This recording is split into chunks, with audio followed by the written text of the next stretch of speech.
ಪೌಲನು ಕೊಲೊಸ್ಸೆಯವರಿಗೆ ಬರೆದ ಪತ್ರಿಕೆ.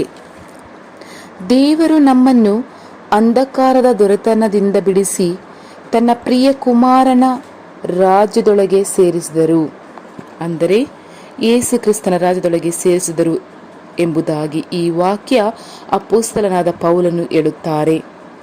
ತಂದೆಗೆ ಸ್ತೋತ್ರ, ಆಮೆನ್. ಈ ಸತ್ಯವೇದ ವಾಕ್ಯದಲ್ಲಿ ಕತ್ತಲೆಯ ಅಂಧಕಾರದಿಂದ ಕರ್ತರು ನಮಗೆ ಬಿಡುಗಡೆ ಕೊಡುವ ಬಗ್ಗೆ ಹೇಳಲ್ಪಟ್ಟಿದೆ.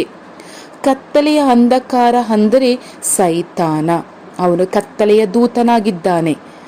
ಅವನೇ ಅಂಧಕಾರದ ಲೋಕಾಧಿಪತಿ. ಅವನು ಕತ್ತಲಲ್ಲಿ ಕ್ರಿಯೆ ಮಾಡುವ ಮಹಾದುಷ್ಟನು. ಅವನು ಹಲವು ರೀತಿಯಲ್ಲಿ ಮನುಷ್ಯರನ್ನು ದಾಸತ್ವಕ್ಕೊಳಪಡಿಸಿ ಸೆರೆ ಹಿಡಿದು ದುಃಖಪಡಿಸುತ್ತಾನೆ.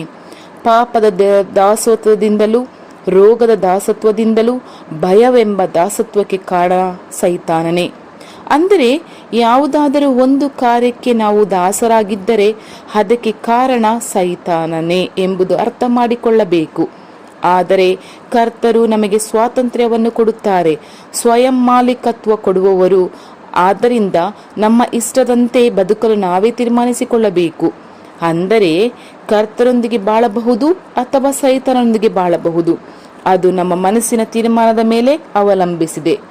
ಆದರೆ ಸೈತಾನನು ಮನುಷ್ಯರನ್ನು ಉಪಯೋಗಿಸಿ ದಾಸತ್ವಕ್ಕೊಳಪಡಿಸಿ ದುರ್ಬಲಪಡಿಸಿ ಸಂಕಟಪಡಿಸುತ್ತಲೇ ಇರುವನು. ಇದು ಅಂತ್ಯಕಾಲವಾಗಿರುವುದರಿಂದ ದೇಶದಲ್ಲಿ ಮಾಟ ಮಂತ್ರ, ವಾಮಾಚಾರವು ಹೆಚ್ಚಾಗಿ ಬಿಟ್ಟಿದೆ. ಹೆಚ್ಚು ವಿದ್ಯಾವಂತರು ಕೂಡ ಇದನ್ನು ಮಾಡುತ್ತಾರೆ. ಮುಂದುವರೆದ ವಿದೇಶಗಳಲ್ಲಿಯೂ ಕೂಡ ವಾಮಾಚಾರ ಮಾಡುತ್ತಾರೆ. ನನ್ನ ಪ್ರೀತಿಯ ದೇವರ ಮಕ್ಕಳೇ, ಈ ಮಾಟ ಮಂತ್ರದಿಂದ ವ್ಯಾಪಾರದಲ್ಲಿ ಬಾಧೆ, ಕುಟುಂಬದಲ್ಲಿ ಬಾಧೆ, ದೇಹದಲ್ಲಿ ಬಾಧೆ, ನನ್ನ ಜೀವನದಲ್ಲಿ ಎಲ್ಲವೂ ಬಾಧೆ ಎಂದು ನೆನೆಸಿ ಚಿಂತಿಸುತ್ತಿದ್ದೀರಾ? ಮರಣ ಭಯದಿಂದ ಯಾವುದಕ್ಕಾಗಿ ನಾವು ಈ ಲೋಕದಲ್ಲಿ ಬದುಕಬೇಕು ಎಂದು ನೀವು ಜೀವವನ್ನು ದ್ವೇಷಿಸುವ ಪರಿಸ್ಥಿತಿಯಲ್ಲಿ ಮಾನಸಿಕ ಒತ್ತಡದಿಂದ ಬಾಧಿಸಲ್ಪಟ್ಟು ದಾಸತ್ವದಿಂದ ಬಳಲುತ್ತಿದ್ದೀರಾ? ಅದನ್ನು ಹೊರಗೆ ಹೇಳಲು ಆಗದೆ ಒಬ್ಬನೇ ಅಥವಾ ಒಬ್ಬಳೇ ಕುಳಿತು ಅಳುತ್ತಿದ್ದೀಯಲ್ಲವೇ? ನನ್ನ ಜೀವನದ ಬಗ್ಗೆ ಹೇಗೆ ಆಗುತ್ತದೋ, ನನಗೆ ಮಾತ್ರ ಯಾಕೆ ಹೀಗೆ ಆಗುತ್ತದೆ, ಇದಕ್ಕಿಂತ ನಾನು ಸಾಯುವುದೇ ಮೇಲು ಎಂದು ಯೋಚಿಸುತ್ತಿದ್ದೀರಾ? ಯಾರಿಗಾದರೂ ಹೇಳಿದರೂ ಅವರಿಂದ ಅರ್ಥ ಮಾಡಿಕೊಳ್ಳಲಾಗಲಿಲ್ಲ. ಇದನ್ನೆಲ್ಲ ನಿಮ್ಮ ಮನಸ್ಸಿನ ಭ್ರಮೆ ಎಂದು ಹೇಳುತ್ತಾರೆ. ಹಾಗಾದರೆ ಏನು ಮಾಡಬೇಕು ಎಂದು ಗೊತ್ತಿಲ್ಲದೆ ಚಿಂತಿಸುವಿರಾ? ಚಿಂತಿಸಬೇಡಿರಿ.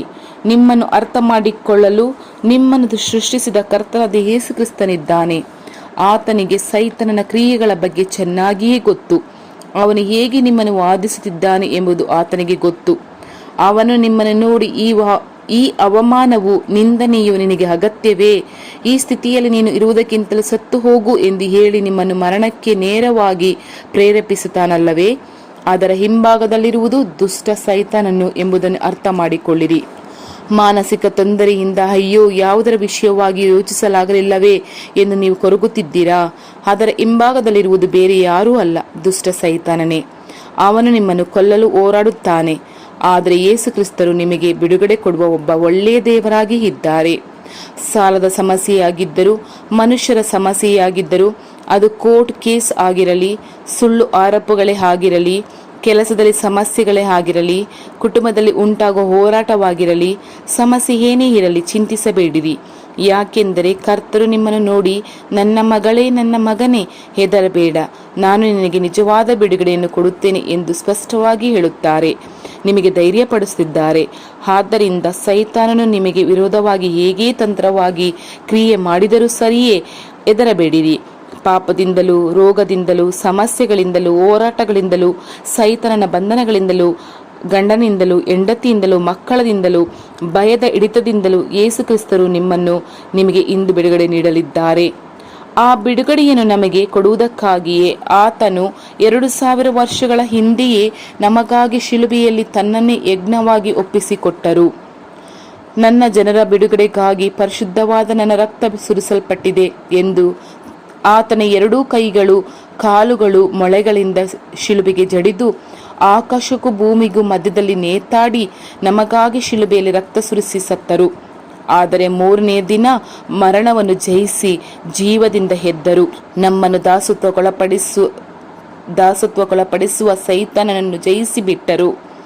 ಆದ್ದರಿಂದ ಯೇಸು ಎಂಬ ಆತನ ನಾಮವನ್ನು ನಂಬುವಾಗ ನಮಗೆ ಬಿಡುಗಡೆ ಉಂಟಾಗುತ್ತದೆ. ನಾವು ಪಾಪದ ಪಾಲಿಗೆ ಸತ್ತು ನೀತಿವಂತರಾಗಿ ಜೀವಿಸುವಂತೆ ಆತನು ನಮ್ಮ ಪಾಪಗಳನ್ನು ತಾನೇ ತನ್ನ ದೇಹದಲ್ಲಿ ಹೊತ್ತುಕೊಂಡು ಮರಣದ ಕಂಬವನ್ನು ಏರಿದರು. ಆತನ ಬಾಸುಂಡೆಗಳಿಂದ ನಮಗೆ ಗುಣವಾಯಿತು. 1 ಪೇತ್ರ 2:24 ಯೇಸು ಕ್ರಿಸ್ತರು ನಮ್ಮ ಬೇನೆಗಳನ್ನು ತಾನೇ ತೆಗೆದುಕೊಂಡು ನಮ್ಮ ರೋಗಗಳನ್ನು ಹೊತ್ತುಕೊಂಡರು. ಮತ್ತಾಯ 8:17 ಕ್ರಿಸ್ತರು ನಮ್ಮ ನಿಮಿತ್ತ ಶಾಪವಾಗಿ ಧರ್ಮಶಾಸ್ತ್ರದಲ್ಲಿ ಹೇಳಿರುವ ಶಾಪದೊಳಗಿಂದ ನಮ್ಮನ್ನು ಬಿಡಿಸಿದರು. ಗಲಾತ್ಯ 3:13 ಎಂಬುದಾಗಿ ಈ ಎಲ್ಲ ಮೇಲಿನ ವಾಕ್ಯಗಳನ್ನು ಸತ್ಯವೇದದಲ್ಲಿ ಹೇಳುತ್ತದೆ. ನನ್ನ ಮಗನೇ, ನನ್ನ ಮಗಳೇ, ಹೆದರಬೇಡ, ನಾನು ನಿನಗೆ ನಿಜವಾದ ಬಿಡುಗಡೆಯನ್ನು ಕೊಡುತ್ತೇನೆ ಎಂಬುದಾಗಿ ಯೇಸು ಕ್ರಿಸ್ತರು ನಮಗೆ ಧೈರ್ಯವಾಗಿ ಮಾತು ಕೊಡುತ್ತಿದ್ದಾರೆ. ಪ್ರಾರ್ಥಿಸೋಣ. ಯೇಸುವೆ, ಪಾಪದ ದಾಸತ್ವದಿಂದ ನನ್ನನ್ನು ಬಿಡಿಸುವುದಕ್ಕಾಗಿ ನಿಮಗೆ ಸ್ತೋತ್ರ. ನನ್ನೊಳಗೆ ಇರುವ ರೋಗವನ್ನು ತೆಗೆದುಕೊಂಡು ಬಂದಿರುವ ಸೈತಾನನ ಕ್ರಿಯೆಗಳನ್ನು ನಾಶ ಮಾಡಿ ನನ್ನನ್ನು ಗುಣಪಡಿಸಿರಿ. ನಿದ್ರೆಯೇ ಹೆಚ್ಚಾಗಿ ನನ್ನನ್ನು ಬಾಧೆಗೊಳಪಡಿಸುತ್ತಿದೆ. ನಿಮ್ಮ ಜೊತೆ ಹೆಚ್ಚಾಗಿ ಪ್ರಾರ್ಥನೆ ಮಾಡಲು ನನ್ನಿಂದ ಆಗುತ್ತಿಲ್ಲ ತಂದೆಯೇ. ದಯವಿಟ್ಟು ಈ ನಿದ್ರೆಯ ಒಂದು ದಾಸತ್ವದಿಂದ, ನಿದ್ರೆಯ ಒಂದು ಬಲಹೀನತೆಯಿಂದ ನನ್ನನ್ನು ಬಿಡಿಸು ಪ್ರಭುವೆ. ಭಯದ ಆತ್ಮರಿಂದ ನನ್ನನ್ನು ಬಿಡುಗಡೆ ಮಾಡಿ, ನನ್ನನ್ನು ಆವರಿಸಿಕೊಂಡಿರುವ ಮರಣದ ಭಯದಿಂದ ನನ್ನನ್ನು ಬಿಡುಗಡೆ ಮಾಡಿರಿ. ನನ್ನನ್ನು ಎದುರಿಸುವ ಮಾನಸಿಕವಾಗಿ ಒತ್ತಡ ತರುವ ಸೈತಾನನ ಕ್ರಿಯೆಗಳು ನಾಶವಾಗಲಿ. ಬಿಡುಗಡೆ ನೀಡುವ ನಿನ್ನ ರಕ್ತದ ಶಕ್ತಿ ನನ್ನಲ್ಲಿ ಹಾದು ಬರಲಿ. ನನ್ನ ಎಲ್ಲ ಕಾರ್ಯಗಳನ್ನು ನನಗೆ ಸಫಲಪಡಿಸು. ಯೇಸು ಕ್ರಿಸ್ತನ ನಾಮದಲ್ಲಿ ಆಮೇನ್, ಆಮೇನ್ ತಂದೆಯೇ. Thank you Lord Jesus Christ.